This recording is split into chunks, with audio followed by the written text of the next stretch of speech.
Welcome to Kars and Koaching, the podcast where we combine our love for cars, medicine, and self-development to get you to the life that you deserve.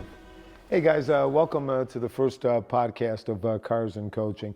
I'm your host, Dr. K. Thanks for joining us. This is our first episode, or our inaugural episode. And if you follow me on Instagram and the other social media accounts, you know that I'm always saying in order for you to grow, you need to get out of your comfort zone. And this, my friends, is me getting out of my comfort zone to be able to go ahead and do a podcast, to be able to take what we do on Instagram, which is a much smaller scale, and expand that into podcast form. I know a lot of you have been asking for it. And the purpose of this is really, a couple of things. Number one, we really want to have fun. We want to be able to go ahead and combine our love of cars, medicine, self-development, and be able to have fun while we sit around and talk about those things. Number two, I think it's important for us to be able to go ahead and pass knowledge on from myself and from the experts that we hope to have on the program, to be able to go ahead and share that knowledge so that you can get the skills that you need to improve on a daily basis. If you follow me on Instagram and other channels, you know that one of my big things is self-development. And the important thing is to be able to go ahead and find the tools that helps you get 1% better every single day. Today, unfortunately, we don't have a guest. We're just kind of introducing, number one, myself, for those of you who don't know me, and number two, what we're going to do on the podcast. So as I said, I go by Dr. K. My real name is Michael Kulish. Grew up in Chicago in the Ukrainian village. Come from immigrant parents who came from Ukraine. I'm the first generation here to this country. Went ahead, did all of my schooling in Chicago. Originally in the Ukrainian village, as I said. We did move out to the suburbs, western suburbs of Chicago for high school, went to Loyola University for college, and then to Midwestern University for medical school. My medical training is in emergency medicine, did a residency in the inner city of Chicago, and am board certified in emergency medicine. Shortly thereafter, went ahead with three other classmates and people that I did residency with, and we started a emergency medicine practice out in the western suburbs of Chicago, which I did for a very long time, up until 2010, when I became the chief medical officer of that health system that eventually got taken over by Northwestern Medicine. And for the last year, I've actually been doing consulting. So if you follow me, you know that my passion is, number one, self-development, but number two, also burnout. I know myself in 2010, I kind of burnt out when I went from clinical medicine into the CMO role. I didn't know that I actually was burnt out, but in retrospect, I probably was, and did a lot of self-development to be able to help the physicians. Get a lot of questions. Why did you get into medicine? It's actually to me, it's a funny story. It may not be a funny story to you, but when I was 13 years old and lived in the inner city of Chicago, I was deciding between being a lawyer or being a physician. Got on the bus, went to the courthouse, watched a court case, didn't interest me, and decided to be a doctor. So I went ahead and actually pursued medicine from that point. So as I said, originally wanted to be a plastic surgeon. So one thing in life that we talk about is, we tend to have a plan or a blueprint. And we say, this is what my life is going to look like. So my blueprint when I was going into medicine was all laid out. Nice. The I's were dotted and the T's were crossed. I was going to be a plastic surgeon.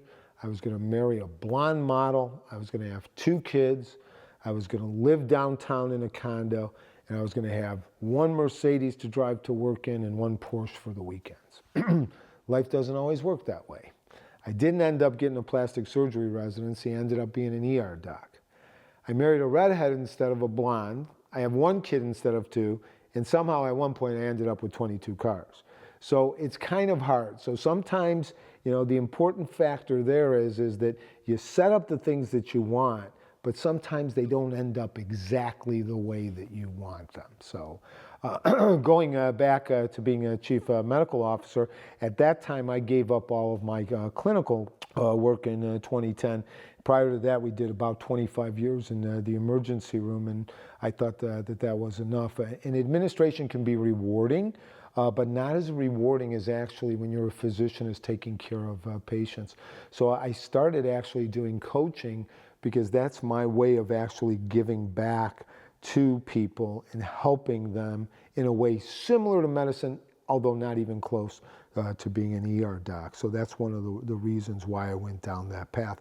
Why self-development? For those of you that are physicians, you'll understand this. For those of you that are not physicians, you may not understand this. But when we as doctors go through training, especially in the olden days, there were certain things that we were trained to. And those things are never to show your weakness. We had a lot of autonomy. We always had to be correct. And what that tends to breed in terms of a leadership style is a very command and control leadership style. And especially in the ER, a lot of things are command and control. Because obviously when somebody comes in with a gunshot wound or there's a code or there's a cardiac arrest, that's not the time to sit around and get a democratic vote on what you're going to do. You need a very command and control setting, which is fantastic. But if your command and control spills over into your daily life, or when I went into the C-suite and said, this is going to be easy, everything's going to be command and control, I'm a doc, I'm going to tell everybody what to do, it doesn't work that way. So that's what really forced me a little bit to go into that self-development realm and truly understand things that you hear me talk about on Instagram a lot, which is emotional intelligence, the ability to understand your own emotions, understand the emotions of others so that you could relate to them. So we came through and actually did a whole program, which I'm sure some of you have heard about, called the My Focus model. And in the My Focus model, which is something that we'll touch on, it might be the skeleton of the podcast in the sense that it covers really every aspect of your life. The My Focus model, each letter stands for something. The first M is for mindfulness. So you need to have mindfulness. You have to be present in the moment without any judgment. You have to be able to control your awareness and then control your focus and your attention. The M is also for mindset. You have to understand what type of mindset do you have. Do you have a fixed mindset? Do you have a growth mindset? Because really the way you look at the world is the way you react to the world. So how are you looking at certain things? The third M is habits. I did not flunk English. I know that habits begins with an H, but it fit there nicely. But really 40 to 50% of what you do on a daily basis is driven by your habits. So if you don't understand your habits, you don't understand how you're actually reacting. When I talk about habits, we're not talking about going to 7-Eleven, buying a Mountain Dew and a box of Ho-Hos. That could be a habit. But what we're really talking about is your emotional habits or the way you react to certain things. Under the My Focus, the Y is for you. Because if you're not going to change, nothing is going to change. So how do you talk to yourself? What's the chatter in your head? And we're going to kind of unravel a lot of those things as we go through many different podcasts. The F is for fitness. And fitness really has three components. The first one is physical. So how do you sleep? How do you eat? How do you nourish yourself? How much do you exercise? Extremely important. Also under fitness comes emotional fitness. So what are those 10 cognitive distortions? What's that chatter in your head? Are you constantly catastrophizing? Are you constantly labeling people? We tend to unravel all of those things. Also under fitness is spiritual fitness. And not religious, not that I'm opposed to religion. Religion is very important. But when we talk about spiritual, we're talking about your values, which can come from your religious beliefs. Your values are going to determine some of the decisions that you make in life. So you need to truly understand those. The O is for others, and that's the emotional intelligence piece. We've already touched on this, right? Emotional intelligence truly means having intelligence concerning your emotions. How do you understand how you feel and behave? That allows you to understand how others feel, empathy, or behave, and then relationship management. How do you go ahead and bring teams together? How do you go ahead and influence people? C is career. What is it that you want in life? What do you want your life to look like in 5 years? The U is the ultimate reason why you do things. And then that's your purpose. And then the S is strategy. So that's the model that we use. That'll be kind of almost the skeleton or the backbone of some of the things that we do. in the podcast to give you some of those skills needed, because our belief is really you first need to be able to lead yourself if you're going to want to lead others. And I think these are the types of skills. If I had to go back 20, 30 years, maybe even more, 40 years, these are the things that I would like to have known, because they make life so much easier, right? Your net worth is related to your network. And the only way you have a good network is if you have a lot of emotional intelligence. So you start melding all of these things together, and they tend to be important. One of the other things that we talk about is actually burnout. And burnout's a huge problem. It's been around for a long time. First got named in the 70s by Freudenberger. Really they started talking a lot about it in the healthcare sector, but it's everywhere. It doesn't have anything essentially to do with your career. It could be students that are burnt out. That's medical students. It could be kids in college. It could be people that stay home and take care of loved ones that are sick, can get burnt out. And burnout, really, you get to the point where you're actually exhausted. You're exhausted mentally, you're exhausted physically, you end up being cynical, you end up being negative, and you feel like everything is hopeless. So we'll touch a little bit on burnout too, which is one of my passions. So that's the medicine piece, the self-development piece, and the burnout piece. And the last piece that we'll tie into it all is actually cars. Thus, Kars and Koaching. So how did we get into cars? Going back to my blueprint. In my blueprint, remember I said I had two Mercedes, or a Mercedes and a Porsche. I always wanted, prior to finishing medical school, I said my first car was going to be a Mercedes convertible. So I was going to go ahead and get an SL. And I did. I think I was 28 or 29, and I got my first SL. And I was relatively happy with that, because I went from a Nissan Pulsar, and you guys got to look that one up, because I don't think a lot of people remember what that looked like, to the SL, which was a huge jump. And lo and behold, when my son started growing up, and for those of you who don't know, I only have one child. It's a son, Michael. He's in medical school. And as he started growing up, we went from that one car to a Porsche Panamera. And shortly thereafter, we went to after the Panamera, when I sold my company, we went to a Bentley.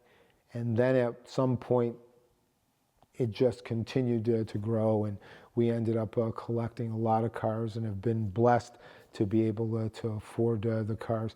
And it's not having the cars. What's really important is the ability to network with the cars. And we have met so many great people through the car world. As a matter of fact, the gentleman sitting on the other side of the camera, Elia, is somebody that we met through the car world. So we made a lot of different connections, and I think the car world really has a lot to offer.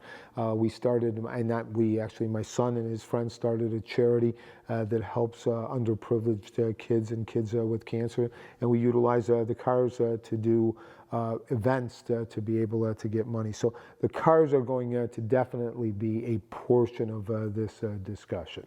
So as I said, we ended up at one point having 22 cars, and we've been kind of cutting back ever since. But again, not all about the cars. It's really about the relationships. And especially for me, I've been extremely lucky having only one kid. The cars really bonded us. And to be able to do something with your son is truly important, and that goes to the emotional intelligence piece that we talk about. You know, there's a saying that the quality of your life is directly proportional to the quality of your relationships, and I think that's extremely important. You really need to work on the things that are important. So it doesn't matter whether or not it's a Ferrari or a Honda, as long as you have those same interests and you're able to pull those relationships out from that. I think that's probably the most important thing.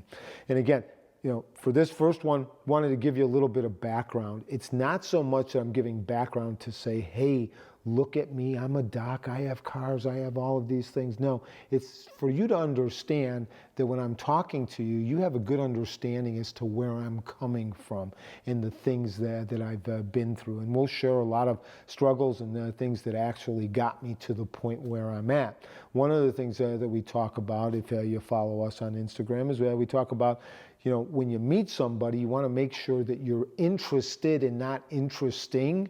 Well, this talk by me was me being interesting only to give you the understanding of where I'm coming from.